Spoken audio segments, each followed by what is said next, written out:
There's a conversation you've been meaning to have. You know the one. You've rehearsed it in the shower.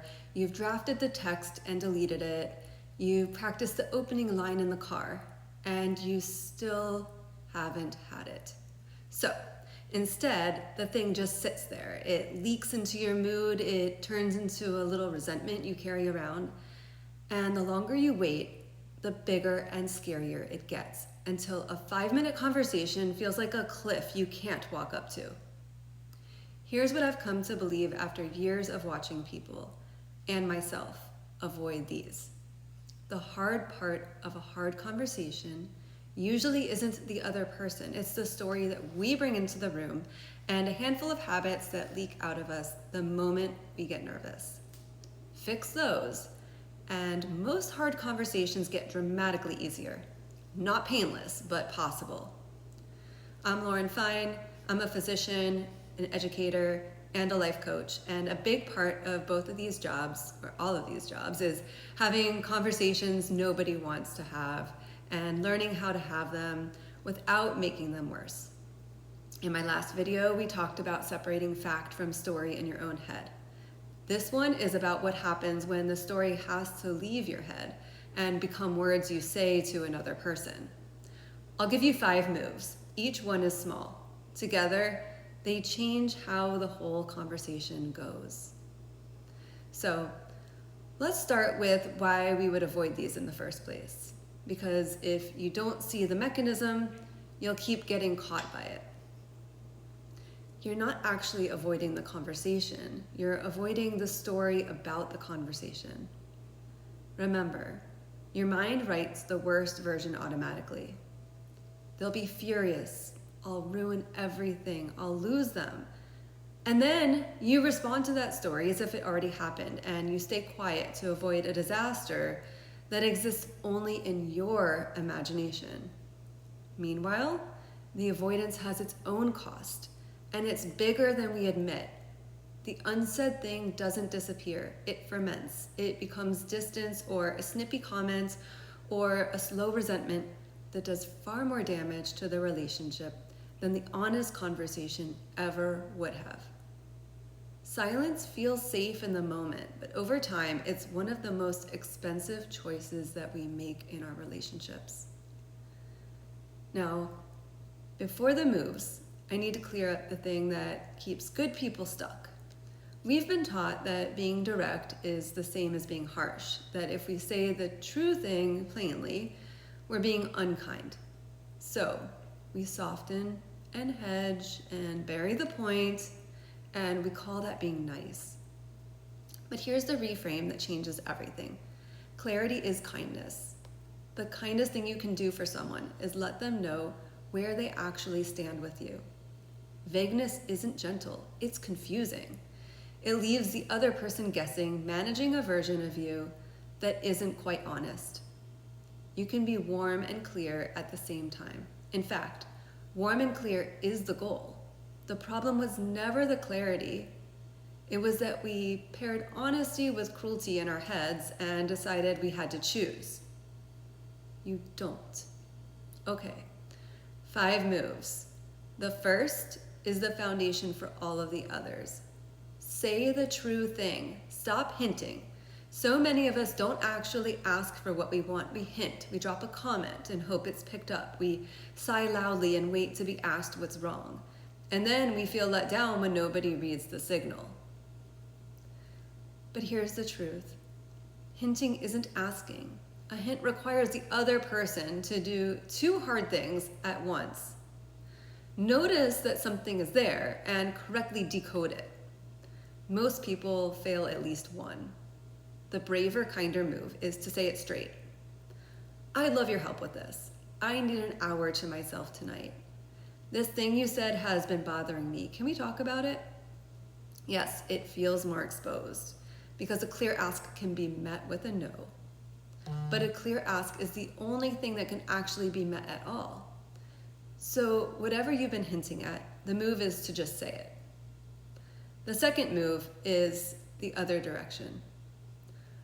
When you're the one who has to decline, Make the clean no and stop over explaining it. When we say no, most of us pile on reasons. We think the longer explanation makes it kinder. It does the opposite.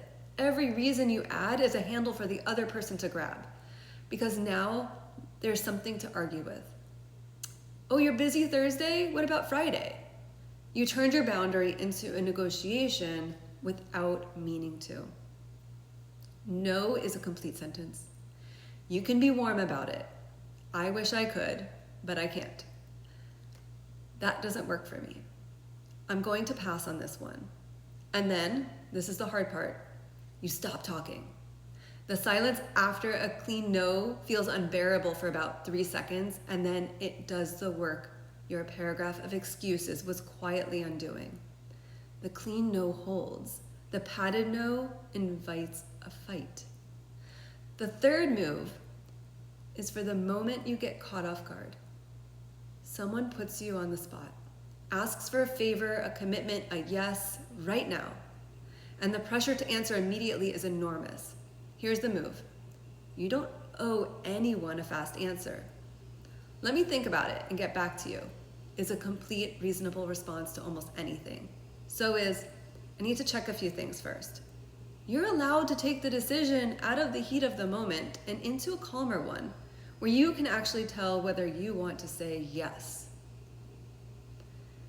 Most of the commitments we regret, we make because we answered too fast, because the silence felt awkward and we filled it with a yes we hadn't thought through. The pause is not rude. The pause is wisdom buying itself a little time. The fourth move is for when the conversation turns barbed. The dig, the sarcastic comment, the just kidding that wasn't kidding. This is where most of us either fire back and escalate or freeze and let it slide. There's a third option. When someone says something rude, don't match it. Get curious instead. A calm, what makes you say that? Hands the moment right back to them. Now they have to explain the comment out loud in their own words, and most barbs don't survive being repeated slowly. And when someone takes a shot and hides behind only joking, you don't have to laugh it off to keep the peace. You can name it lightly. That landed differently than I think you meant. You're not starting a fight. You're holding up a small mirror, and most people adjust the second they realize you noticed. One more for the person who isn't looking for a conversation at all, just a reaction. The one who wants to get a rise out of you. The move there is to give them neither the fight nor the fuel. A flat, calm, and nothing else. The reaction is a reward. You don't have to pay it. The fifth move is the quietest, and it changes the entire posture you bring into every hard conversation. Stop apologizing for things that aren't wrong. Listen to how often sorry comes out of your mouth when you mean something else. Sorry to bother you. Sorry, can I just ask? Sorry, this might be a dumb question. Each one is a tiny bow, a small shrinking before you even said the thing. And it tells the other person and your own nervous system that you're in imposition, and you're not. Try swapping it for thank you. Sorry I'm late becomes thanks for waiting.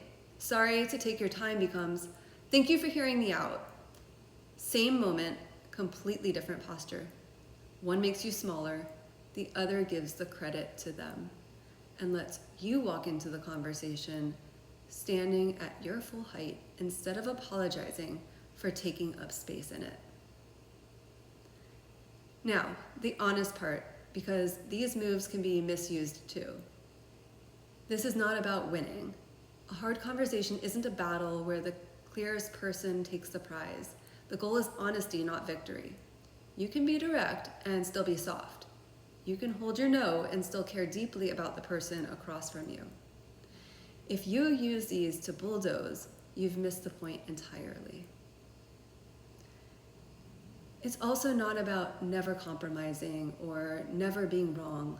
Sometimes you'll have a conversation and discover you had it backwards the whole time. Sometimes you'll say it clumsily and it'll land wrong and you'll need to go back and repair. That's not failure. That's what being in a real relationship looks like. Clarity and humility are not opposites. The bravest conversations have both. So, what do you get for all of this discomfort? You get relationships built on what's actually real instead of what you've been performing. Because every hard conversation you avoid, you pay for somewhere else. In resentment, in distance, in a version of yourself that's quietly shrinking to keep an uneasy peace.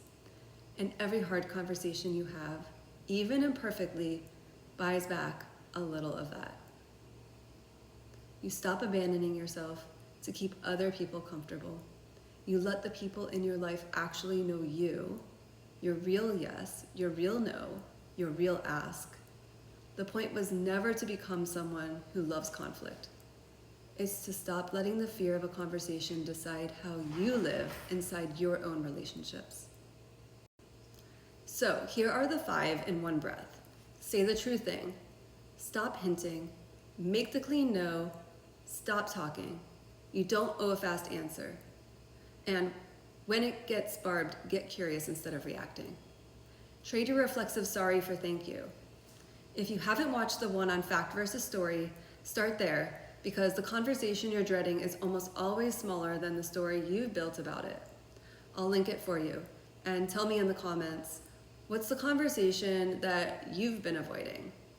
You don't have to name names, just naming that it exists is often the first step to finally having it. I'll see you in the next one.